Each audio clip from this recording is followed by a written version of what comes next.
দলীয় প্রধানমন্ত্রীর পদে থাকতে পারবেন না বলে রাজনৈতিক দলগুলোকে জানিয়েছে জাতীয় ঐকমত্য কমিশন। তবে এ সিদ্ধান্তে জাতীয় সনদে কোনো দল চাইলে নোট অব ডিসেন্ট দিতে পারবে।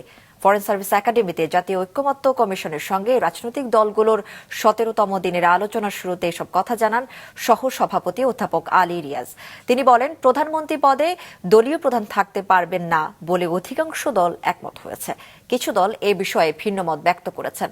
ওই সমস্ত দল ও জোট জাতীয় সনদে নোট অব ডিসেন্ট দিতে পারবেন। প্রস্তাবটি নিয়ে একাধিক দিন সংলাপ আলোচনা হয়। সেখানে বিএনপি সহ তার সমমনা দল একই ব্যক্তিকে দলীয় প্রধানমন্ত্রী এবং সংসদ নেতা করার পক্ষে মত দেয়।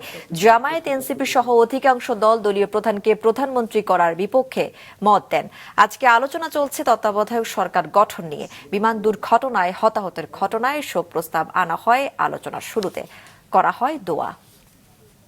প্রধানমন্ত্রী পদে আসীন ব্যক্তি একই সঙ্গে দলীয় প্রধানের পদে অধিষ্ঠিত থাকবেন না মর্মে একমত হয়েছে প্রায় 3/4 রাজনৈতিক দল এবং জোট।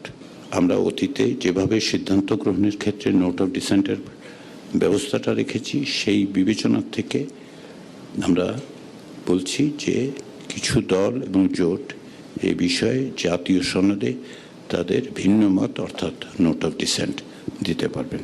এটাই জাতীয় ঐকমত্য কমিশনের পক্ষ থেকে আমরা মনে করছি এবং সিদ্ধান্ত হিসেবে আপনাদেরকে জানাচ্ছি।